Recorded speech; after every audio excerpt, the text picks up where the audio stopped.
अपना radio 96.9 FM. अपना, बस अपना।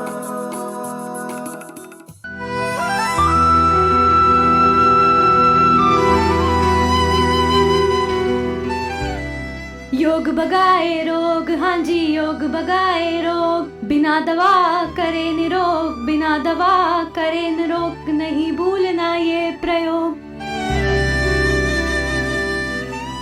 जिसने योग को अपनाया है निरोगी तन पाया है।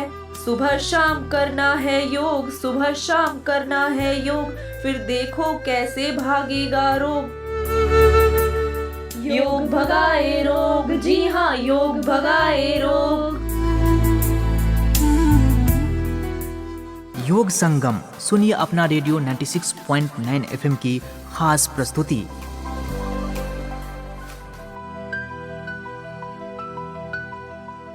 दोस्तों नमस्कार, आप सुन रहे हैं अपना रेडियो 96.9 एफएम और मैं हूं आपका अपना रेडियो साथी उदय शर्मा। श्रोताओं, अब शुरू हो गया हमारा खास कार्यक्रम योग भगाए रोग। दोस्तों, आप ये भी जानते हैं कि इस कार्यक्रम में हम आपको बताते हैं कई ऐसे योग के बारे में जिसे आप करते हैं और कई सारे रोग अपने आप भाग जाते हैं, आपको पता भी नहीं चलता है। तो योग में इतनी शक्ति है और दोस्तों यही वजह है कि आज पूरी दुनिया योग के सहारे आगे बढ़ रही है, पूरी दुनिया योग में हो चुकी है। तो दोस्तों, हम सभी अपने जीवन में बहुत ऐसे मौके आते हैं जहाँ पर देखते हैं कि हम लोग क्रोध को शांत नहीं कर पाते और कई बार ऐसे गुस्से या क्रोध में हम देखते हैं कि अपने आप पे काबू नहीं रख पाते हैं और कोई ऐसी दुर्घटना घट जाती है जिससे बाद में हम लोग पछतावा भी महसूस करते हैं और ऐसा महसूस होता है कि अगर वो क्रोध के समय में हम संयमित रहते, नियम अपने आप को कंट्रोल करके रखते तो ज़्यादा अच्छा होता। तो बहुत ज़रूरी है अपने आप को क्रोध नियंत्रण करने के लिए कि योग करें। दोस्तों, वैसे तो खास तौर पे देखा गया है कि जो युवा शक्ति है, युवा वर्ग है या जो किशोर बच्चे हैं, उनमें क्योंकि शारीरिक बदलाव हो रहे होते हैं, मनोवैज्ञानिक और सामाजिक रूप से भी वो अपने आप को एडजस्ट करने की कोशिश कर रहे होते हैं। ऐसे में देखा जाता है कि युवाओं को, बच्चों को, किशोरों को काफ़ी क्रोध आता है, जो कि एक सामान्य सी बात है। लेकिन जब वही क्रोध अपने आप को नियंत्रण में नहीं रख पाते हैं, क्रोध कई बार ऐसे रूप ले लेते हैं जिससे कि पूरा घर में तनाव और समाज में एक तनाव का माहौल बन जाता है। तो वहाँ पर सोचने वाली बात है कि हम सभी क्रोध को कैसे हैंडल करें, क्रोध को कैसे नियंत्रित करें। तो इस दिशा में भी योग काफ़ी सहायक सिद्ध हुआ है और अगर आप नियमित योगासन, योग साधना करते हैं, कई ऐसे योग हैं जो करेंगे तो निस्संदेह क्रोध की जो प्रवृत्ति है उससे ही बच सकते हैं, क्रोध को नियंत्रण में ला सकते हैं। तो दोस्तों, हमारे साथ आज एक श्रोता हैं जो स्कूली टाइम में और साथ ही जीवन के जो आगे बढ़ते हुए जो आयु थी उसमें भी उन्होंने महसूस किया कि उन्हें क्रोध आता था, लेकिन कुछ योग साधना उन्होंने की, योग के शरण में गए और अब वो महसूस करते हैं कि जब से उन्होंने योग करना शुरू किया तब से पूरी तरह से संयमित जीवन जीते हैं और क्रोध तो अब बिल्कुल उनको आता ही नहीं है। तो उनसे हम करते हैं बातचीत। हमारे साथ है दीपक कुमार। तो दीपक जी, आपका अपना रेडियो 96.9 एफएम में स्वागत है। धन्यवाद सर। तो दीपक, हम जानना चाहेंगे कि क्रोध किस तरह से किसी बच्चे के लिए नुकसानदायक हो सकता है या किसी बच्चे ही क्यों, किसी व्यक्ति के लिए क्रोध कितना खतरनाक साबित हो सकता है। जब क्रोध किसी को आता है तो वो अपने वास्तविक स्थिति को खो देता है जी। तो यह उसके लिए सही नहीं है, नकारात्मक पक्ष है यह जी।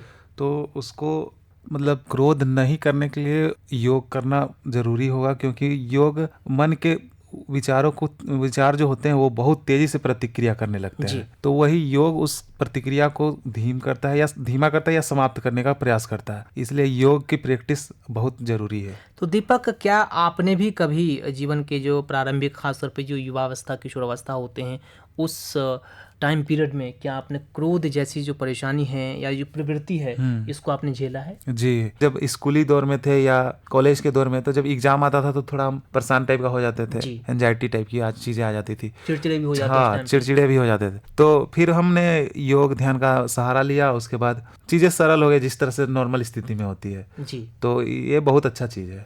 कभी कभी मतलब कि गुस्सा आ जाता था तो वो हम समझ नहीं पाते थे कि इस समय क्या किया जाए। तो फिर हम बहुत सारे स्पिरिचुअल लीडर को पढ़े, तो जी। उन्होंने बताया कि यह गुस्सा या क्रोध या नकारात्मक जितनी भावनाएं हैं वह दरअसल मन को मजबूत ना करने के कारण ऐसा हो रही है। जी।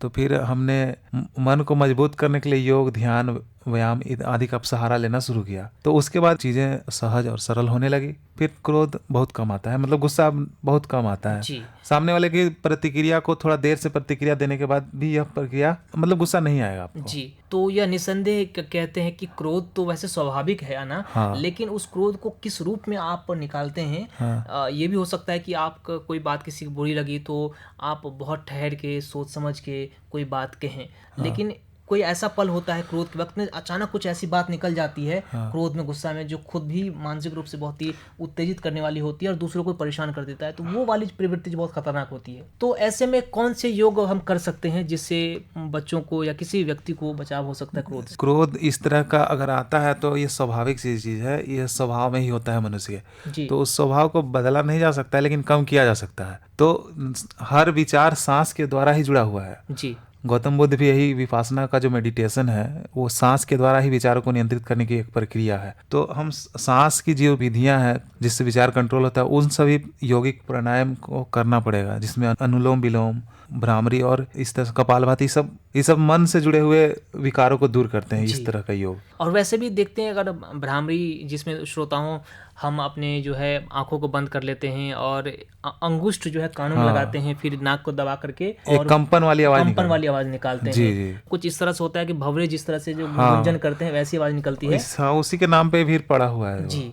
और जब उस परिस्थिति यानी वो जो प्रैक्टिस आप करेंगे तो आप खुद महसूस करेंगे कि आप एक अलग ही दुनिया में हैं और आपका जो विचार है वो किसी एक खास बिंदु पे केंद्रित हो रहा है। तो ऐसे में वाकई दोस्तों भ्रामरी, प्राणायाम और ये जो अनुलोम विलोम है, ये सारे काफ़ी सहायक सिद्ध होते हैं, क्योंकि ये सभी आपके जो मन है, श्वास है, उस पर कंट्रोल करने की। मन अगर मजबूत हो जाएगा तो आप फिर नकारात्मक जो भावनाएं है उसको आप कंट्रोल कर लीजिएगा। जिस तरह से शरीर आपका कमजोर अगर हो तो आप मजबूती वाली चीजों को नहीं धारण कर पाएंगे। तो ठीक इसी तरह मन और मस्तिष्क में भी होता है। जी। और वैसे भी दोस्तों ये बात बिल्कुल सही है, दीपक जी ने बिल्कुल ठीक बात कही है कि जिसका मन मस्तिष्क मजबूत होगा वो शारीरिक रूप से भी मजबूत होगा। हाँ। दोनों का पक्ष जुड़ा हुआ है। हाँ, दोनों जुड़े हुए हैं एक दूसरे से। तो इस तरफ दोस्तों निसंदेह ध्यान दिया जाना चाहिए कि क्रोध को किस तरह से हम नियंत्रित करें, और क्रोध को नियंत्रित करने के लिए हम सभी योग करें। और तो दीपक, अगर आपसे हम जानना चाहें कि ये जो क्रोध नियंत्रण वाली जो एक प्रवृत्ति है उसको लेकर, उसको कम करने को लेकर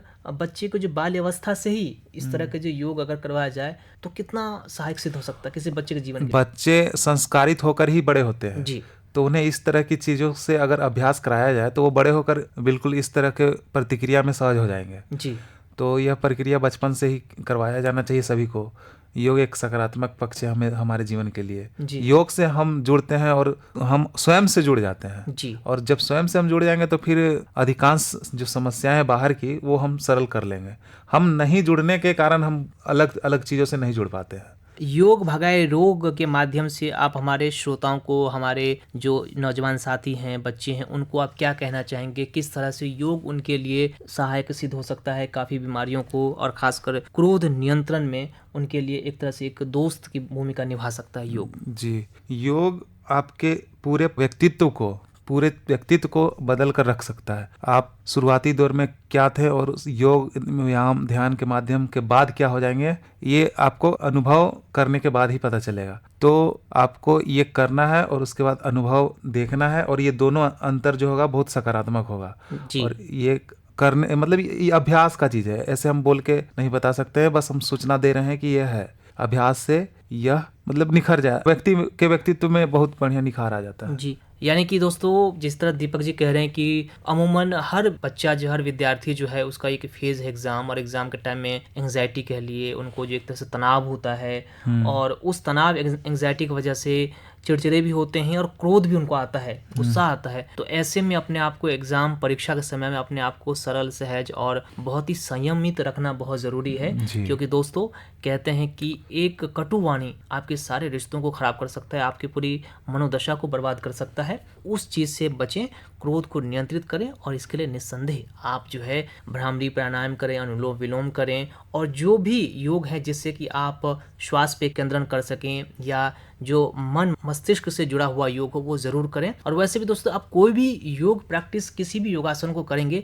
तो निस्संदेह खुद से जुड़ेंगे, कोई ना कोई एक्टिविटी करेंगे, उस वजह से आप बहुत सारी चीज़ भूल जाएंगे। योग मतलब योग जुड़ाव का ही नाम है जी। इसलिए वो योग है। जी।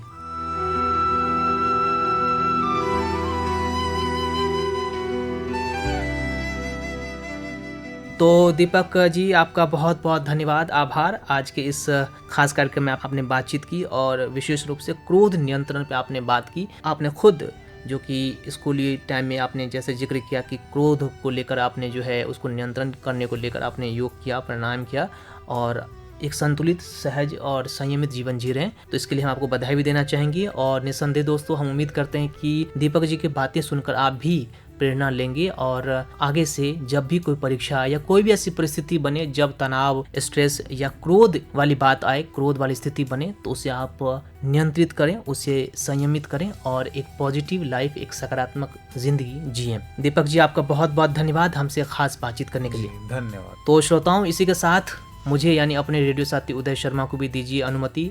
नमस्कार, सुनते रहिए अपना रेडियो 96.9 FM।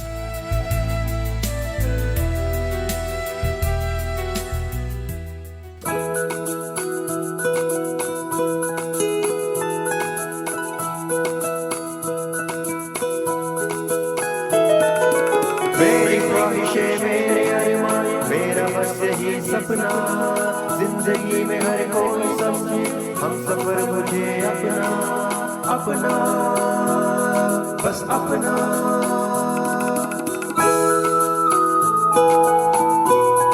अपना रेडियो 96.9 FM